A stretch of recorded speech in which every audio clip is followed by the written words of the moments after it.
YCP ప్రభుత్వంలో దోపిడీకి పాల్పడ్డారని ఏపీని ఏమాత్రం అభివృద్ధి చేయలేదని వేమూరు ఎమ్మెల్యే నక్కా ఆనందబాబు ఆరోపణలు చేశారు.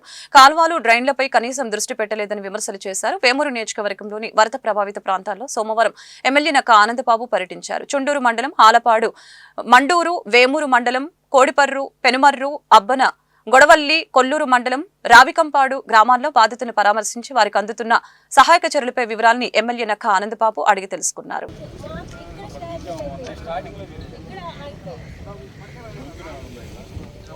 20 నిమిషాలు వస్తాం సార్. 20 నిమిషాలు వస్తాం.